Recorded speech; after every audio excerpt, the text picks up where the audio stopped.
Olá, segunda série, tudo bem, meninos? Hoje falaremos a respeito do imperialismo norte-americano, Estados Unidos no século XIX, nessa nossa última aula da semana. Na aula de ontem falamos a respeito sobre a Guerra da Secessão, ou Guerra Civil Norte-Americana, quando quase os Estados Unidos deixaram de existir como país.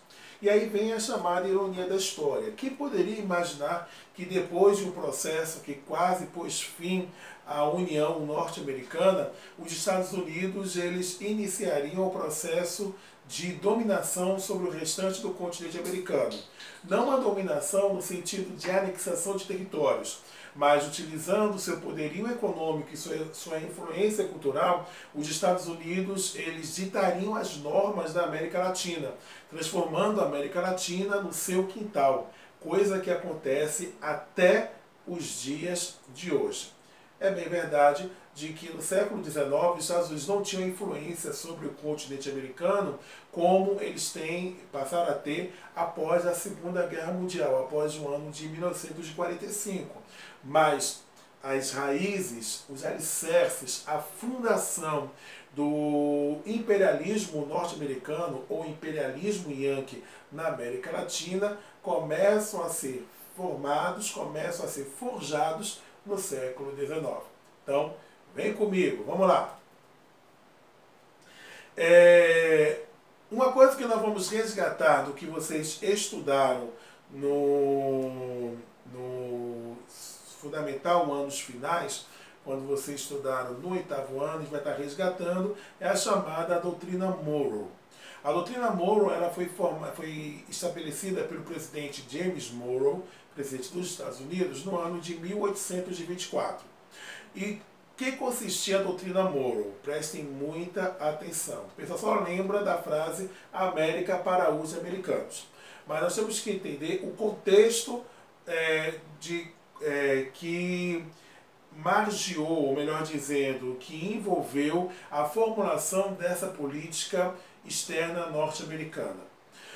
O ano de 1824 ele marca justamente o período do pós-guerras napoleônicas. Napoleão Bonaparte ele alterou radicalmente a geografia, a geopolítica do continente europeu, notadamente da Europa Ocidental, com as invasões napoleônicas.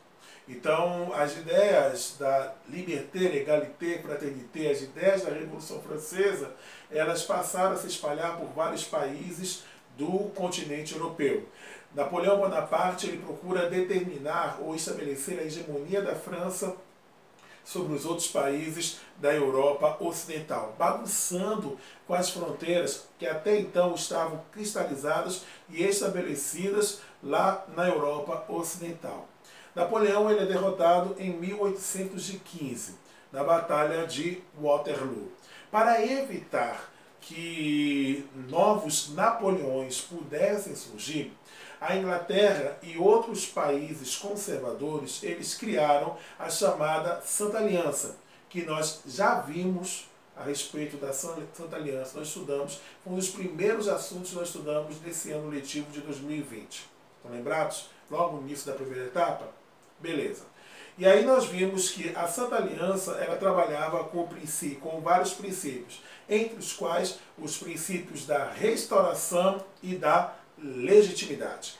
De acordo com o princípio da restauração, os territórios dos países atingidos pelas invasões napoleônicas deveria retornar ao status quo, ou seja, para a condição anterior à Revolução Francesa, ou seja, anterior ao ano de 1789.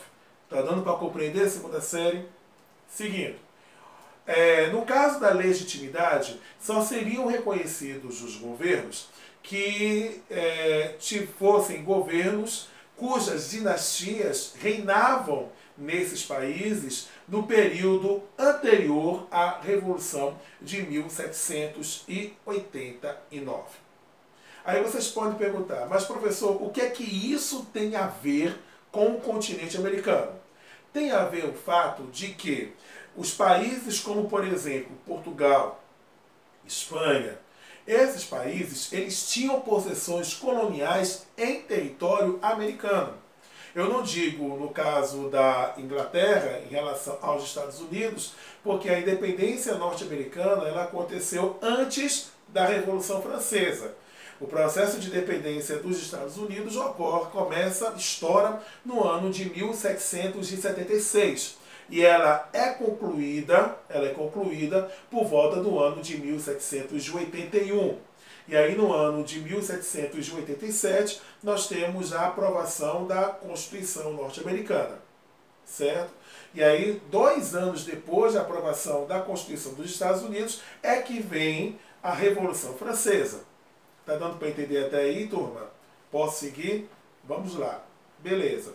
Só que no caso da América Hispânica e da América Portuguesa, os seus processos emancipatórios, eles acontecem após a Revolução Francesa. Na verdade, eles acontecem a reboque da Revolução Francesa, influenciados pelas ideias iluministas. Vocês estão lembrados que quando nós estudamos o processo de independência da América Hispânica, nós falamos de que, com a confusão que estava acontecendo, com a ausência de poder na Espanha, quando Napoleão Bonaparte ele depõe o rei Fernando VII, e o rei Fernando VII da Espanha, aí os chapetones eles declaram nova lealdade a Napoleão Bonaparte, ao escolhido, ao irmão de Napoleão que havia assumido o trono espanhol, mas os crioulos eles declaram fidelidade a Fernando VII.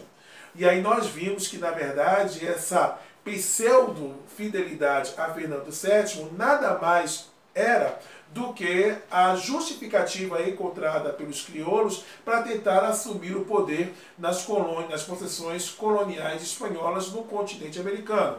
O que de fato vai acontecer justamente após a queda de Napoleão Bonaparte. Aí quando temos figuras dos chamados libertadores da América, que eram, na verdade, eram caudilhos que estavam já querendo ter o controle da região, como Simão Bolívar, O'Higgins, San Martín, entre outros, que promoveram o processo de emancipação da América Hispânica.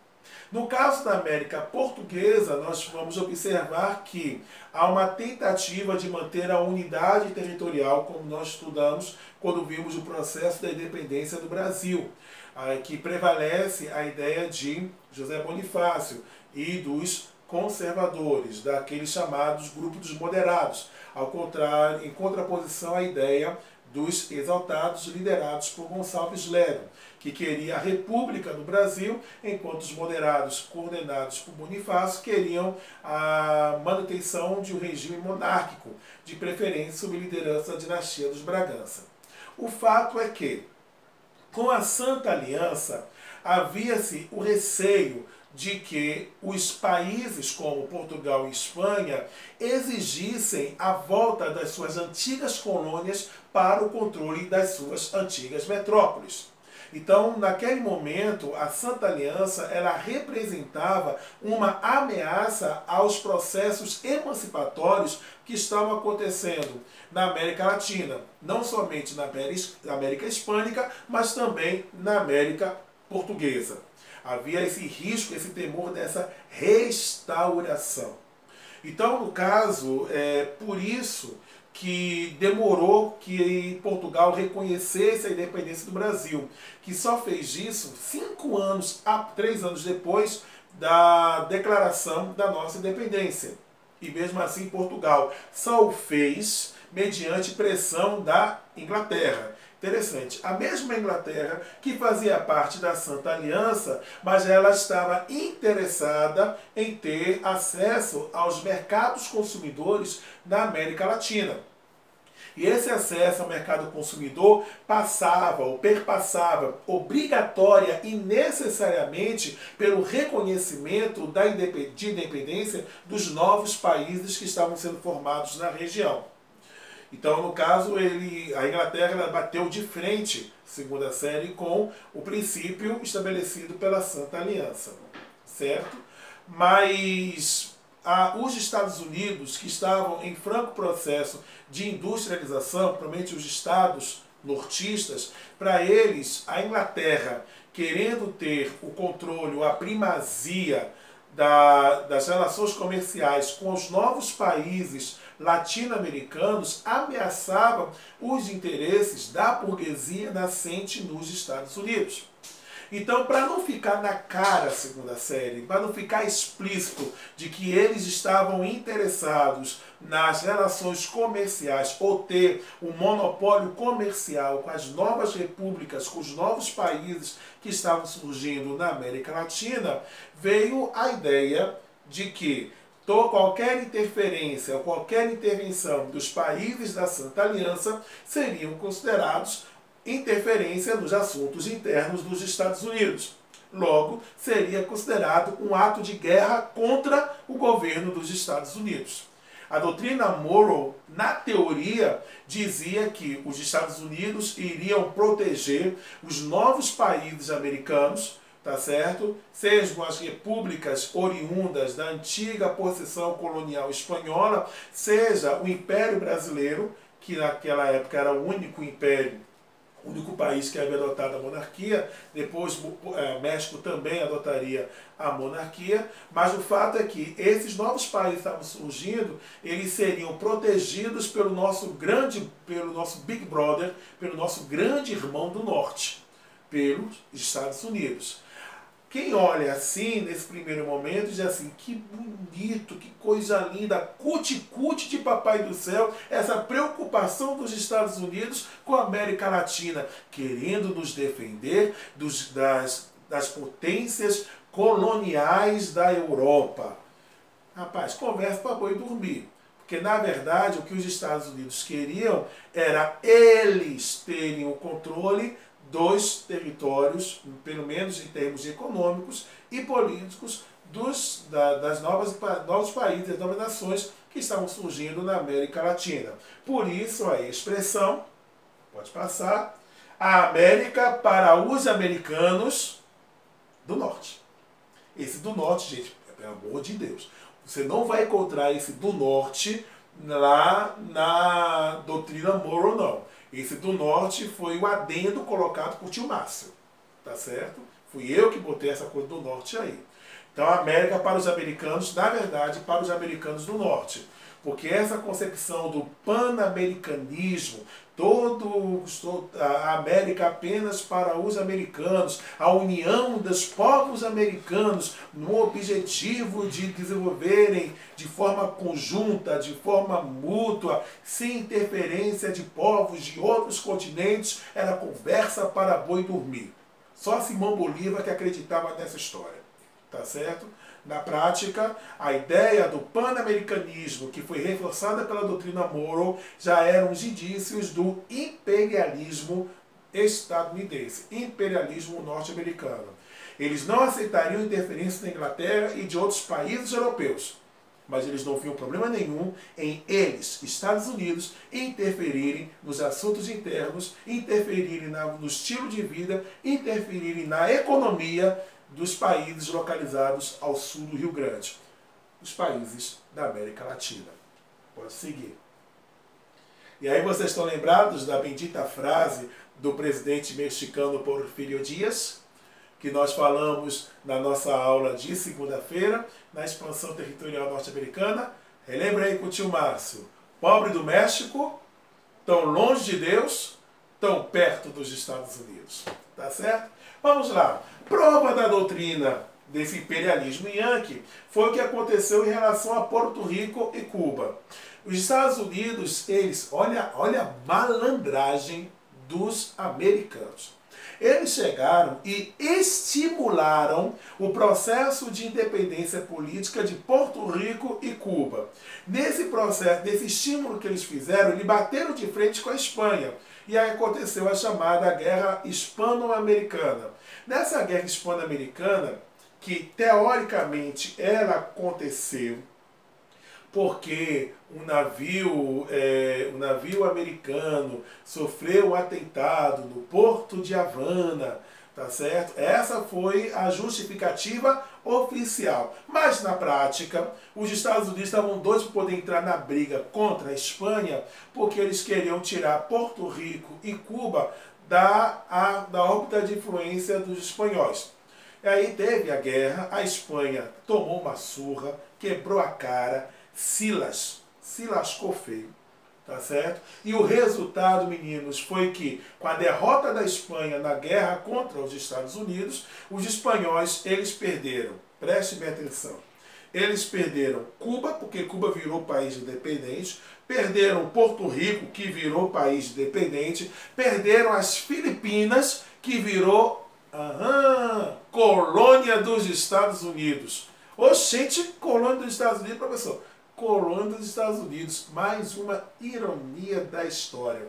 Os Estados Unidos, que há menos de 200 anos era colônia da Inglaterra, agora tinha sua própria colônia, para poder chegar e dizer que era dela, tá certo? Mas a respeito das Filipinas, a gente vai falar lá na frente, quando nós estudarmos o processo de colonialismo, neocolonialismo na África e na Ásia, tá certo? A gente deixa isso um pouquinho mais para frente. O fato é que Porto Rico se tornou um país dependente e Cuba se tornou um país dependente. Aí vocês podem estar falando assim, ei, que coisa bonita, os porto-riquenhos agora tiveram acesso ao seu direito de autodeterminação, os cubanos agora viveram livres da tirania espanhola, era um país independente.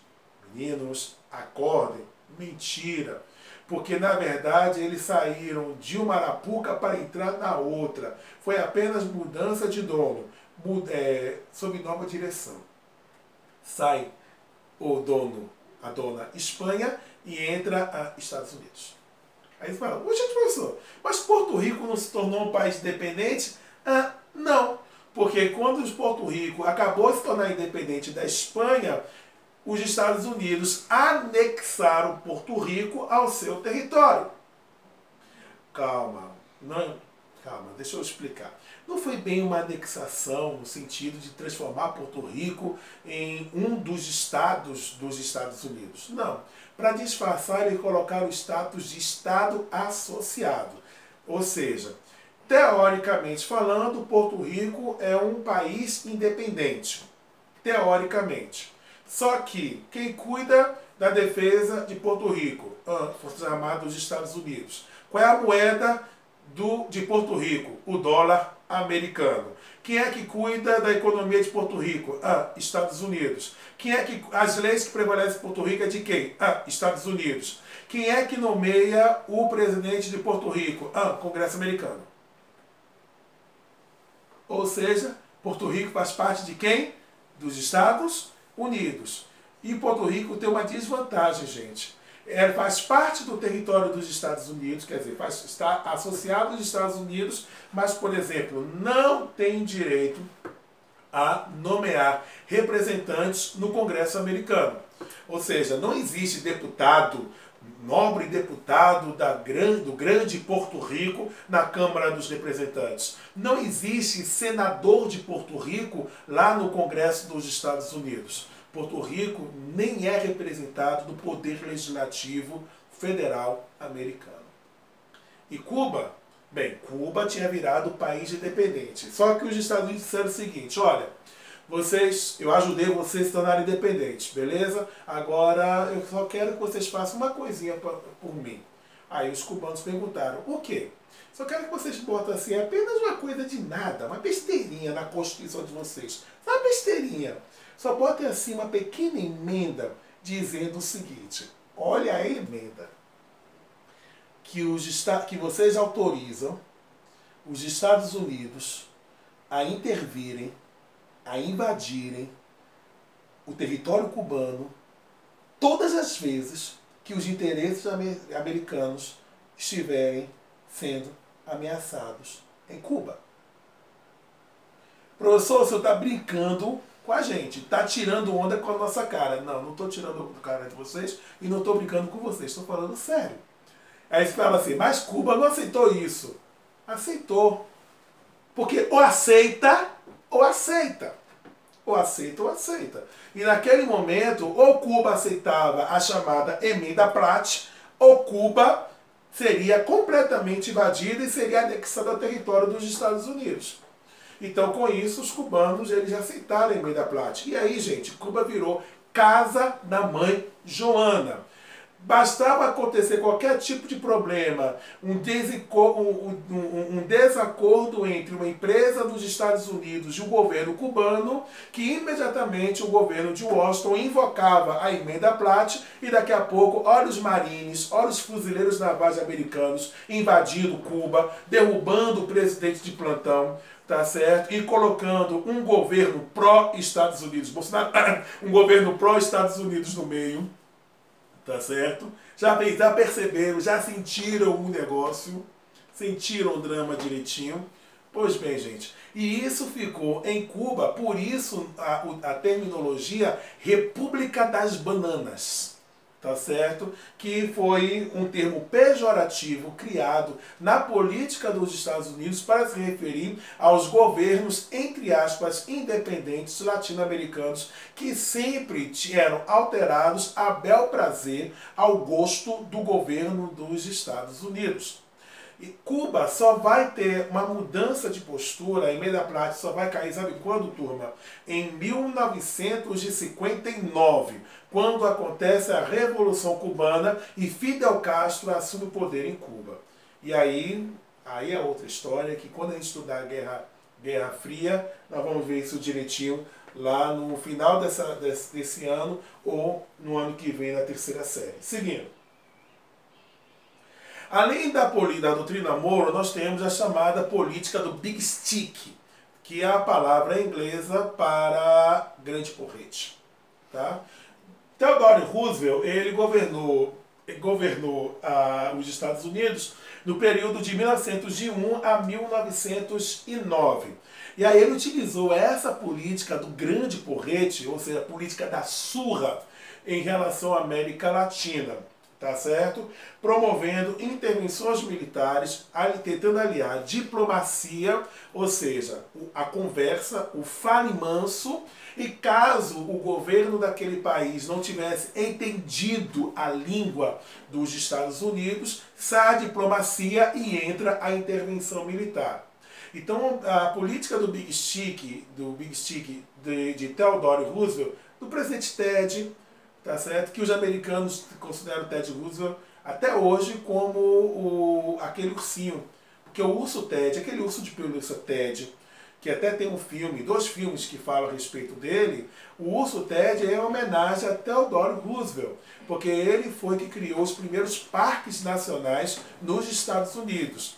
Então, para os americanos, Ted Roosevelt ele era fofinho. Agora, para nós latino-americanos, Ted Roosevelt ele era um verdadeiro urso que só queria devorar os países latino-americanos. E a prova disso está, por exemplo, na charge que nós temos, entendeu? Na charge. Ah, traga aqui, pode trazer. Ó, gente, ó, bem-vindo, Ted Roosevelt aqui, ó. Você olha assim para o ursinho bonitinho, lindo, maravilhoso, fofinho. Esse urso é da minha filha. Tá certo? Esse urso bonitinho, lindo e maravilhoso. Aí você olha assim, ele é bem fofinho, né? Para os americanos, Ted Roosevelt, ele era desse jeito. Tanto que ele era chamado todo urso de pelúcia era chamado de Ted nos Estados Unidos. Mas para nós, Ted Roosevelt não era esse ursinho fofinho. Ele era um urso que era devorador de países. Prefiro não comentar. Vai para lá, seu troço.